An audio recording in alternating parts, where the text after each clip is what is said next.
당신이 몰랐던 이야기, 오늘은 영국을 탈출하는 영국인에 대한 이야기입니다. 현재 영국에서는 대탈출이 이어지고 있습니다. 한국도 부자순 유출국이죠. 글로벌 투자 이민 컨설팅사 헨리앤파트너스의 2025년 6월 보고서를 보면 100만 달러 이상의 유동자산을 가진 고액 자산가가 가장 많이 유출되는 국가 순위에서 한국은 4위를 차지했습니다. 여기서 주목해야 할 건 그냥 4위가 아니라 숫자로 4위라는 점이죠. 인구 대비로 따지면 사실상 2위라고 봐야 합니다. 바로 위가 인도, 그 위가 중국이거든요. 그런데 압도적인 숫자로 1위를 차지하는 국가가 있습니다. 오늘의 주제인 영국이죠. 한국이 2,400명, 인도가 3,500명, 중국이 1년 동안 7,800명인데 영국은 16,500명입니다. 헨리앤파트너스가 집계를 시작한 이후 전 세계에서 가장 큰 부자 이탈 규모죠. 블룸버그가 영국 기업 등록서를 분석한 결과 1년 동안 4,400명의 기업 경영자가 거주지를 해외로 옮겼고, 아직 이주하지 않았지만 이주할 계획이 있는 이들도 급증했습니다. 실제로 영국의 부자들을 상대하는 영국의 법률 세무업계에서 고객 중 66%는 영국을 떠났거나 이주를 고민하는 중이다, 심각한 수준이라고 말하기도 했죠. 당연한 결과지만 한때 세계 엘리트의 성지로 손꼽혔던 런던의 지위는 추락이 아니라 바닥을 치고 있습니다. 런던의 호텔들은 고객 이탈에 직면했고 런던 중심부의 부동산 매매도 정체된 상태죠. 레슬리 맥클라우드 밀러 영국 외국인 투자자협회 대표는 이미 돌이킬 수 없는 지경이다. 이미 영국 정부에 대한 불신이 널린 퍼진 상황이라고 말하기도 했습니다. 그런데 부자들만 나가는 게 아닙니다. 영국 청년층의 72%는 기회만 된다면 해외에서 살며 일하는 것을 고려하겠다고 응답했죠. 뭐 대답이야 할 수 있죠. 우리도 해외에서 살고 싶은 생각이 들 때가 있으니까요. 영국은 대답만 하는 게 아닙니다. 25세에서 34세 젊은이들의 38%가 향후 5년 내에 영국을 떠날 구체적인 계획을 세우고 있고, 2024년 한 해 동안 약 51만 7천 명이 영국을 떠났는데 이 중 대부분이 청년층입니다. 그냥 워킹홀리데이나 한 달 살기 이런 게 아니라 아예 떠나는 영국 이민으로 말이죠. 그리고 해외에 간 89%는 돌아오지 않고 있고요. 더 큰 문제는 안 떠난 이들은 못 떠난 거고 떠날 능력이 있는 사람들부터 빠져나가고 있다는 점이죠. 즉 브레인 드레인, 두뇌 유출 현상이 일어나고 있는 겁니다. 파이낸셜 타임스의 기사를 보면 자산관리사들이 영국의 청년들, 그 중에서도 가장 똑똑한 영국 청년들이 빠르게 영국을 탈출하고 있는 현상을 경고하는 내용이 나오죠. 심지어 부모들까지 영국보다 더 기회가 많은 곳으로 떠나라고 권유하고 있다고 하죠. 국가에서 가장 중요한 축을 담당하는 영국의 청년과 부자들은 왜 자신의 나라를 등지고 떠나려 하는 걸까요? 사실 영국 탈출은 처음 있는 현상이 아니긴 합니다. 과거부터 이때까지 쭉 그런 경향이 있었죠. 뒤에 나올 테지만 이번에는 느낌이 좀 다르긴 하지만요. 19세기 대영제국 시대에도 영국은 유출국이었습니다. 수많은 영국인들이 인도, 아프리카, 호주, 캐나다 등 식민지와 자치령으로 건너갔죠. 다만 이 시기에는 제국의 팽창과 부를 위한 이주였습니다. 실제로 영국 정부가 이주를 장려하기도 했고요. 이 흐름이 바뀐 건 2차 세계대전 이후죠. 2차 세계대전이 끝났을 무렵 영국은 승전국이긴 했지만 이미 세계 지형은 바뀐 상태였습니다. 2차 세계대전 이전부터 세계 경제의 중심지가 영국에서 미국으로 옮겨가는 흐름이 있었지만 전쟁이 끝나고 나서는 아예 공식적으로 지구의 대장은 미국이다라고 결정난 상황이었죠. 미국은 본토에 피해가 없다시피 했지만 영국은 또 아니었습니다. 배급제가 1954년까지 계속되었을 정도로 경제는 침체되어 있었죠. 나라를 재건하려면 나가는 건 뭐 어떻게 못하니 결국 들어오게 만드는 방법밖에 없었습니다. 1948년 영국 국적법을 만들어서 영연방 국가 사람들에게 영국 거주와 노동을 할 수 있도록 만들었죠. 같은 해 엠파이어 윈드러시오가 약 500명의 이민자를 싣고 런던에 도착했고 영국은 유출국에서 유입국으로 전환에 성공합니다. 1960년대부터 90년대까지 영국은 매년 5만 명 이상의 사람들이 몰려들었고 EU 가입 이후에는 유럽 각국에서도 사람들이 몰려들었죠. 런던에는 부호와 인재들이 몰려들었고 기업의 공장이 있는 곳에는 노동자들이 몰려들었습니다. 2004년 EU가 동유럽으로 확대되었을 때는 약 100만의 폴란드인이 몰려들어오기도 했죠. 당장 검색해봐도 왜 영국에는 폴란드 출신 배관공, 전기 기술자가 많냐는 지문을 찾을 수 있을 정도로 엄청난 이민자가 몰려왔습니다. 다만 1960년대 이후에도 수적으로는 이민자 유입이 더 많았지만 고급 인력의 유출은 꽤 많았죠. 이유는 돈과 환경 때문이었습니다. 대학 교수, 과학자 이런 연구를 주로 하는 직업을 비롯해 몇몇 직업들의 경우 영국보다는 해외, 특히 미국이 훨씬 더 좋은 조건이었거든요. 차별은 거의 없다시피 했고 연봉은 당장 자리만 옮겨도 3배에 영국은 낡고 구식 장비인데 미국은 국가에서 막대한 돈을 때려박았던 냉전 시기라 영국 연구시설은 그 어느 나라보다 좋았습니다. 물론 소련도 과학에 미친듯이 투자했지만 같은 돈과 조건이라면 소련보다는 미국이 나았죠. 당장 언어도 새로 배울 필요가 없었고요. 그리고 지금도 남아있지만 당시 영국은 계급에 대한 인식이 엄청 강했습니다. 아무리 성공해도 노동계급이라면 그냥 노동계급이죠. 하지만 미국은 계급이고 뭐고 능력만 있으면 오케이였기에 낮은 계급인데 능력이 있다면 미국으로 향하는 게 엄청난 메리트로 다가왔습니다. 1963년 영국 왕립학회에서 과학자들의 이민이라는 보고서를 낼 정도로 만연화된 문제였죠. 보고서를 보면 10년간 영국에서 박사학위를 받은 과학자의 12%가 이민해갔고 물리학자의 경우 20%가 넘는다라고 나와 있습니다. 영국의 신문사 데일리 미러는 우리의 두뇌가 달러에 팔려가고 있다. 타임스는 국가의 미래가 유출되고 있다라고 말했죠. 의사들의 이탈도 심각했습니다. 1964년에 발표된 국내외 영국 의사들이라는 보고서를 보면 의대를 졸업한 의사의 4분의 1이 해외에서 일하고 있다고 나오죠. 영국 정부에서 아무것도 안 한 것도 아닙니다. 1968년 두뇌유출위원회를 만들고 대학 교수들의 급여 인상에다 연구 예산도 늘려줬죠. 그런데 막지는 못했습니다. 이게 영국 내부에 큰 문제가 있어서 나가는 게 아니라 영국보다 훨씬 더 좋은 곳이 있어서 미국이 있어서 나가는 거라 미국과 동급으로 조건을 맞춰줘야 하는데 이건 불가능했으니까요. 그리고 우려했던 것보다 엄청나게 큰 문제가 되지도 않았습니다. 의사의 경우는 영국 의사들이 미국과 캐나다로 떠났지만 인도, 파키스탄, 나이지리아 그리고 다른 유럽 국가들의 의사들이 또 영국으로 왔거든요. 나가는 사람보다 들어오는 사람이 많았기에 내수도 나쁘지 않았고 부자들, 청년들도 굳이 떠나지는 않았습니다. 금방 말했던 영국보다 압도적으로 조건이 좋은 일부 직업들의 유출이 두드러졌지 영국 내부에 영국을 떠날 만한 큰 문제가 있던 건 아니었으니까요. 미국이 베트남 전쟁에 빠져 영국 예산이 줄어들고 영국의 경제가 상승세를 타면서 오히려 유출은 더 줄어들었습니다. 시간이 지나면서 영국의 경제는 계속 성장세였고 다른 유럽 국가들이 그렇듯 영국도 복지나 사회 안전망이 엄청나게 강화되었죠. 다른 국가들과 복지와 사회 시스템을 비교해보면 엄청나게 돈에 대한 열망, 성공에 대한 갈망이 있는 게 아니라면 특수한 직종이 아니라면 굳이 영국을 나갈 이유가 없었습니다. 뒤에 나올 테지만 이 복지와 사회 안전망이 청년들이 그리고 부자들이 영국을 탈출하는 이유 중 하나인데 지금이야 이게 탈출의 이유이지만 당시에는 사람들이 나가지 않도록 붙잡아두는 역할을 했죠. 90년대 이후에는 글로벌화까지 진행되면서 완전히 유입국이 되었고 정치권에서도 의견이 대립했던 부분을 보면 나가는 것을 어떻게 막지에 대한 게 아니라 유입을 억제해야 한다, 아니다 더 개방해야 한다, 아니다 그냥 관리해서 고급 인재만 받아야 한다 이런 것들이었고요. 이후 최근까지도 아니 당장 지금도 영국은 순유입국입니다. 처음에 나왔듯 핵심은 영국의 현재와 미래를 책임질 사람들, 청년들 그 중에서도 핵심 인력들과 세금의 대부분을 담당하는 부자들이 탈출한다는 점이죠. 영국의 핵심 인력들이 영국을 탈출할 조짐이 보인 시기는 2008년 금융위기 시기부터입니다. 모든 국가가 힘들었듯 영국 경제도 글로벌 금융위기 시기 침체와 재정 적자를 맞았습니다. 당시 영국 정부는 2010년대부터 긴축 재정을 실행했는데 긴축이라는 말 그대로 복지 축소와 공공서비스 예산 삭감이 이루어졌죠. 동시에 청년층에게는 취업난도 겹쳤습니다. 그리고 긴축은 하지만 내는 세금은 그대로였죠. 중산층 가정은 생활 수준이 후퇴하거나 잘해봤자 정체 수준이었습니다. 사실 이건 버틸 수 있는 요소였지만 또 경제 호황이 오면 달라질 거라는 기대를 할 수 있었지만 진짜 문제는 따로 있었죠. 인플레이션으로 자산의 가치가 이미 너무 오른 시점이었거든요. 그러니까 영국을 살아가는 사람들에게 영국에서 산다는 것에 대한 메리트가 미래가 좀 불투명해 보이는 시기가 이때부터였습니다. 복지와 공공서비스는 줄어들었고 세금은 여전히 많이 내는 것 같은데 집값은 계속 오르고 임금은 정체되고 물가도 올라서 오히려 실질소득은 줄어드는 상황이니까요. 이게 단순한 경제 불안과는 달랐던 게 경기가 호황으로 바뀌어도 구조적인 문제라 사회 시스템적인 문제라 바뀌지 않을 것 같았고요. 한마디로 취업이나 복지는 다시 늘어날 수 있지만 세금과 집값, 물가는 앞으로도 쭉 오를 게 눈에 보였습니다. 실제로 이 시기 국민 보건서비스 인력이 영국을 탈출하는 모습을 보이기도 했습니다. 2011년 영국을 떠난 35만 명 중 43%가 전문직 경력자들이었죠. 그래도 이때까지는 불만은 많았지만 대탈출이라는 이름이 붙을 정도는 아니었죠. 사회 시스템이 문제라는 말은 시스템을 바꾸면 된다는 말이기도 합니다. 즉 정치권에 희망을 걸었죠. 이 기대마저 완전히 죽여버린 사건이 2016년 브렉시트 선거입니다. 브렉시트가 일어난 배경과 과정은 오늘 주제와 크게 연관이 있지는 않아서 다음에 좀 자세히 다뤄보고 결과만 보죠. 보죠. 브렉시트 선거는 과거 영국의 투표들이 그랬듯 계급과 계층적 요소가 강함과 동시에 아이러니한 투표였습니다. 가디언지에서 발표한 투표 분석에 따르면 젊은 층은 잔류의 표를 던졌고 노년층으로 갈수록 탈퇴에 더 많은 표를 던졌습니다. 임금과 계층, 교육 수준과 지역까지 따졌을 때 임금이 높을수록 계층이 높을수록 지역이 잘 사는 지역일수록 학력이 높을수록 잔류에 더 많은 표를, 반대로 임금이 낮고 계층이 낮고 학력이 낮을수록 탈퇴에 더 많은 표를 던졌죠. 당시 영국 보수당은 공식적으로 탈퇴를 추진했고 노동당은 잔류를 추진했는데 보수당의 지지자들은 노동당이 추진하는 방향으로, 노동당의 지지자들은 보수당이 추진하는 방향으로 투표한 셈입니다. 왜 아이러니하다고 표현되는지 느낌이 오시죠? 영국 청년들은 브렉시트 결과를 보고 충격에 빠졌습니다. 다른 유럽 국가에 가서 이렇게 저렇게 하고 커리어는 이렇게 쌓아야지 생각했던 모든 계획이 틀어졌거든요. 실제로 브렉시트 이후 영국의 교육 프로젝트가 전부 길을 잃었습니다. 물론 한국인이 유럽의 대학에 갈 수 있는 것처럼 우리도 다른 나라의 국적을 취득할 수 있는 것처럼 아예 방법이 사라진 건 아니지만 훨씬 어려워졌죠. 그리고 자신들의 의견과는 정반대의 결과가 나왔다는 것을 보고 청년층들을 관통하게 된 생각이 노년층은 우리를 생각하지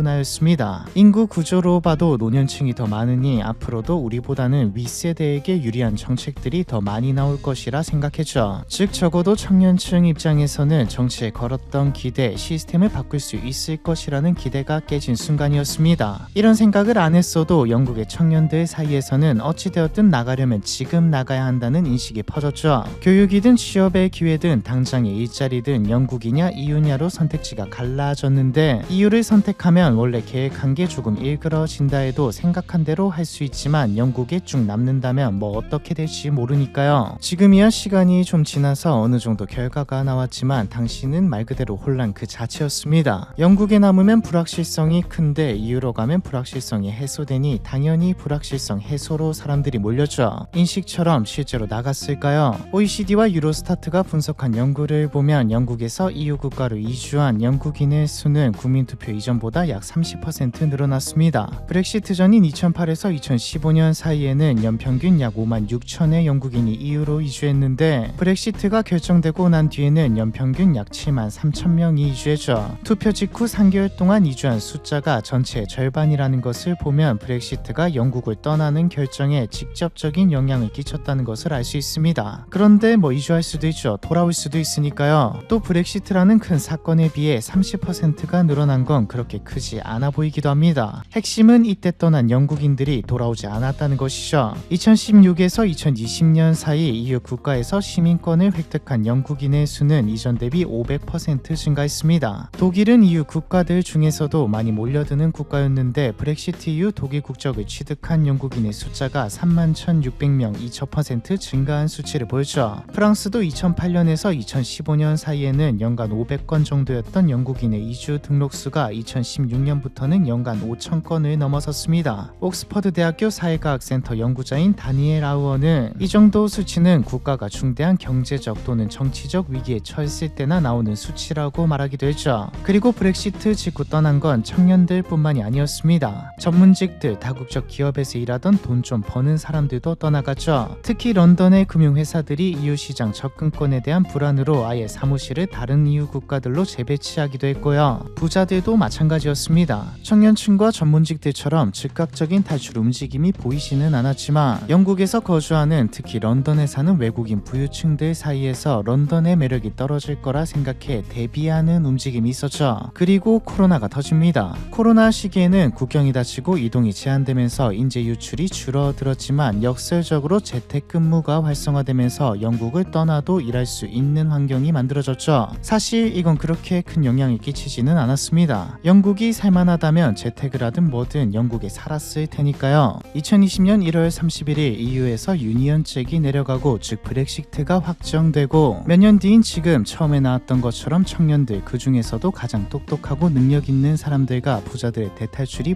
본격화되었죠. 코로나 시기 영국을 떠나고 싶었지만 떠나지 못했던 사람들, 그리고 코로나 이후 악화된 영국의 경제, 브렉시트의 부작용이 쏟아지기 시작했으니까요. 일단 청년들이 떠나는 가장 큰 이유는 사다리가 사라졌다고 느끼기 때문입니다. 마땅한 일자리도 많지 않은데 내가 허리가 부러져라 이래도, 심지어 평균보다 높은 급여를 받는다고 해도 계층 이동은 불가능 불가능한 상황이거든요. 이게 앞에서 나왔던 신분, 계층을 말하는 게 아닙니다. 그냥 많이 벌어도 세금과 주거비가 너무 비싸니까가 가장 크죠. 실제로 자산의 가격은 인플레이션은 과거부터 쭉 그리고 2008년 금융위기 이후에 더 가파르게 상승했지만 영국의 임금은 제자리 걸음을 했습니다. 레졸루션 재단과 옥스퍼드 경제학자들이 낸 보고서에서는 영국의 실질 임금은 2008년 금융위기 이후 사실상 제자리 걸음을 했다. 만약 2008년 이전의 성장 추세가 이어졌다면 오늘날 영국 노동자의 평균 연봉은 지금보다 약 11,000파운드 더 높았을 것이라고 말하고 있죠. 자산의 가격이 임금의 상승분을 압도했기 때문에 임금이 낮다면 월세 내고 나면 남는 돈도 없는 데다 열심히 모은다고 해도 자산을 구매한다는 건 하늘의 별 따기고, 임금이 높아도 세금과 주거비를 생각하면 똑같이 남는 게 얼마 없는 겁니다. 물론 임금이 낮은 사람보다야 더 나은 생활을 하고 좀 더 남게 하겠죠. 문제는 고소득자인데도 생각보다 많이 안 남고 이걸로는 자산을 구입하지 못한다는 점입니다. 물론 영국도 지방에 가면 싼 집들 많죠. 하지만 집이라는 게 투자의 목적도 크기 때문에 모두가 원하는 자산, 부동산은 대도시의 부동산인데다 청년들이 일하고 살아가는 곳도 대도시가 대부분이라 정확히 말하면 원하는 집을 사기란 하늘의 별 따기가 맞겠네요. 종합하자면 현재 영국에 사는 청년들은 지금도 앞으로도 소득으로는 1에서는 사다리를 오를 수 없게 되었다고 느끼는 것이죠. 그런데 여기다 물가도 엄청나게 올랐습니다.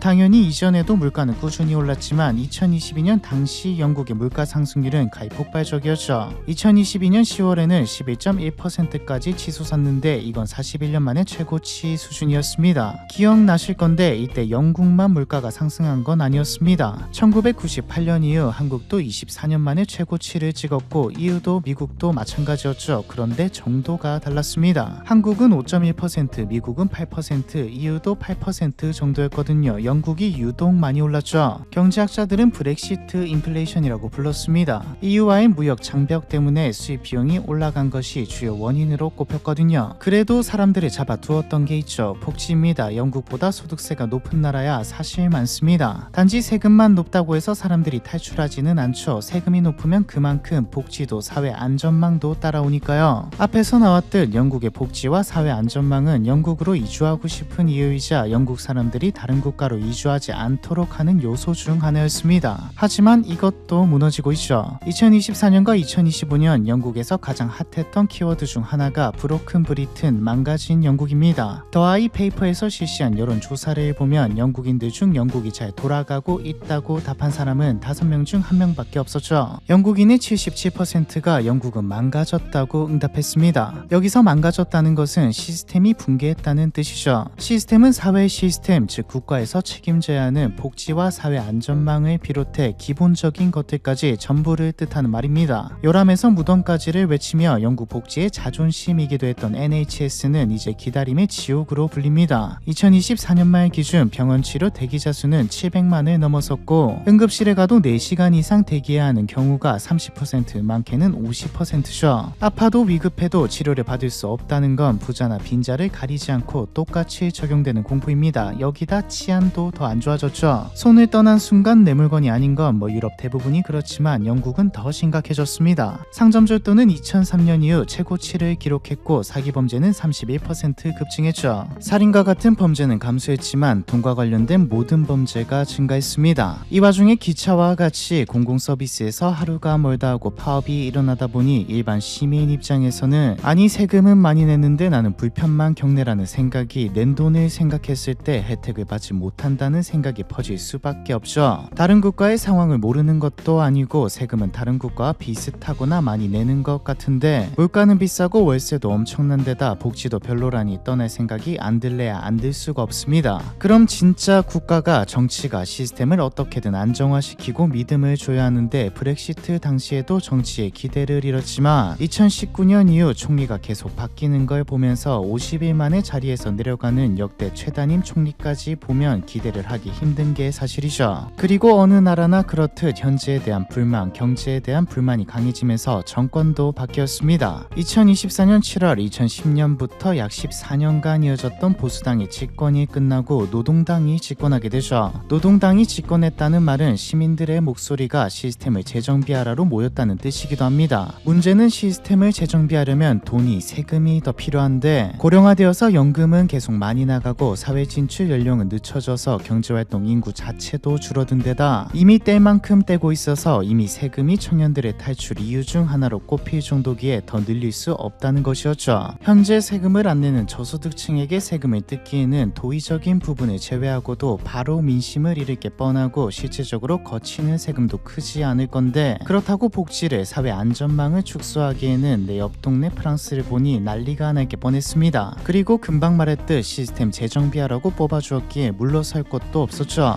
결국 남은 곳은 부유층 과세죠. 법인세는 2023년에 19%에서 25%로 이미 한번 올렸고, 글로벌 기업이 많이 주둔한 영국의 특성상 더 올리면 아예 기업이 빠져나갈 수도 있는 상황이기에 영국의 정치인들은 부자들을 겨냥했습니다. 그렇게 부자들의 대탈출이 시작되었죠. 돈 많이 벌면 내 세금 많이 낼 수 있죠. 문제는 상황입니다. 영국의 부유층들은 이미 돈을 많이 내고 있다고 생각하고 있었고, 과거와 달리 세계가 많이 바뀌어서 한국에서, 중국에서 부유층들이 탈출하는 것처럼 언제든지 나갈 수 있다는 것이죠. 그리고 영국의 경우에는 더 세게 맞은 이유가 나갈 준비가 되어 있는 인구가 많다는 점입니다. 애초에 영국에서 태어난 부자가 아니라 해외에서 부를 쌓은 뒤에 영국에 들어와서 사는 인구가 많았거든요. 시작은 2025년 4월 6일 200년 넘게 유지되어 왔던 논돔 제도의 폐지였습니다. 논돔 제도는 비거주자 세금 제도 정도로 번역되는데, 영국에 살지만 고향은 다른 나라인 사람들에게 세금 혜택을 주는 제도입니다.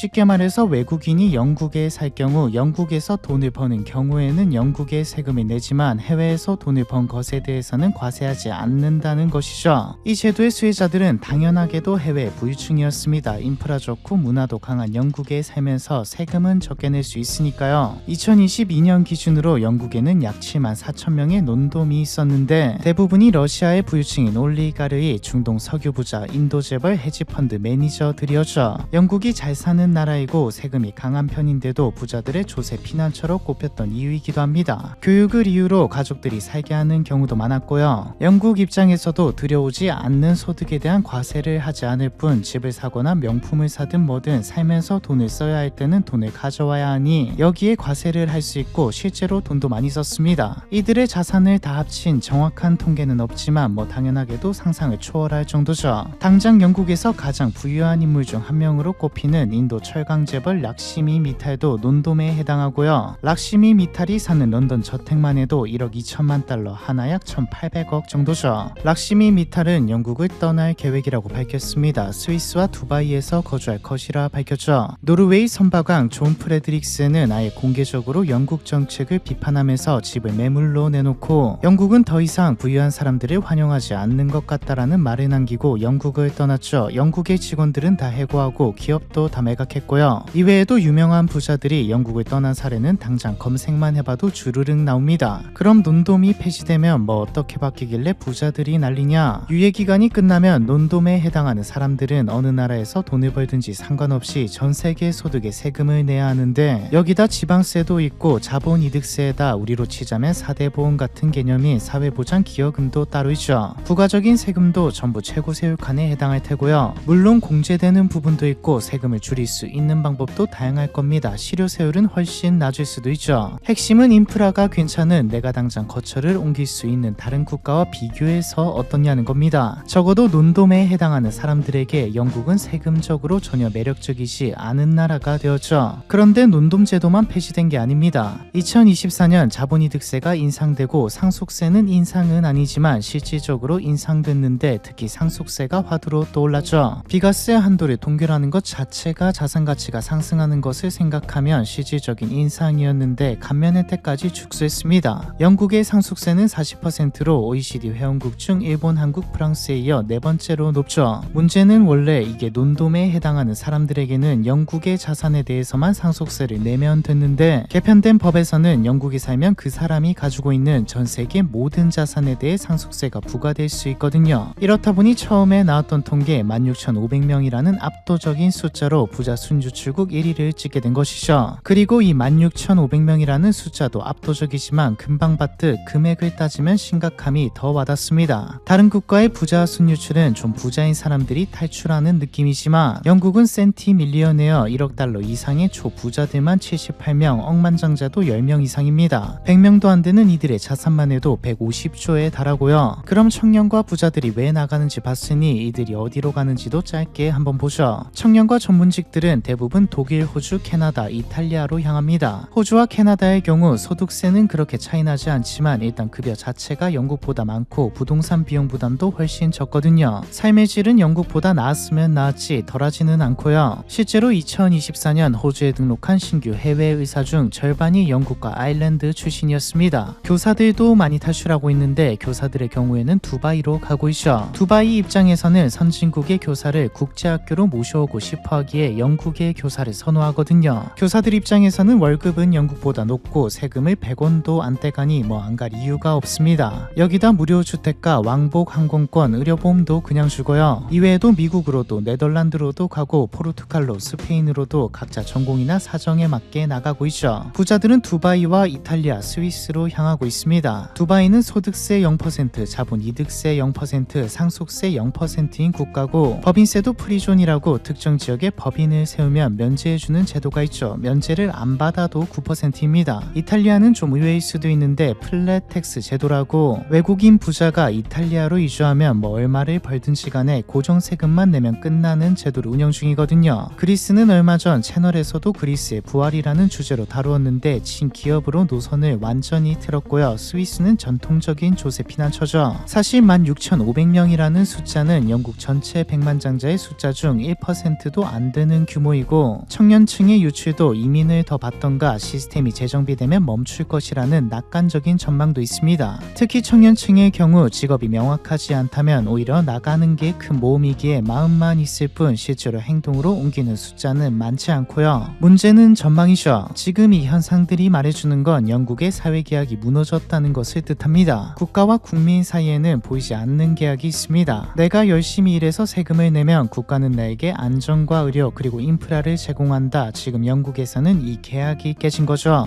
애국심 뭐 이런 것들은 내 지금 세상에서는 먹히지 않는 단어가 되었고요. 영국이 저성장에 빠져 있는 건 이미 사실이기에 뾰족한 수가 없다면 고세율 저품질 국가를 벗어날 수 없는 상황이라는 게 가장 큰 문제입니다. 고세율을 고치자니 반발이 심하고 저품질을 고치자니 부자들이 나가버리는 상황이죠. 우리는 의사와 엔지니어를 수출하고 우버 운전사와 청소부를 수입한다라는 영국의 자조적인 말이 앞으로도 계속될 가능성이 높다는 뜻입니다. 부자들의 탈출은 당장 일주일 전에 영국 정부가 앞으로 증세를 계속해 갈 것이라 발표했기에 계속될 거고요. 개혁이 변화가 생기지 않는다면 현재 상황이 당분간은 쭉 이어질 것 같네요. 영국을 탈출하는 영국인들에 대한 이야기 이번 편은 여기까지입니다.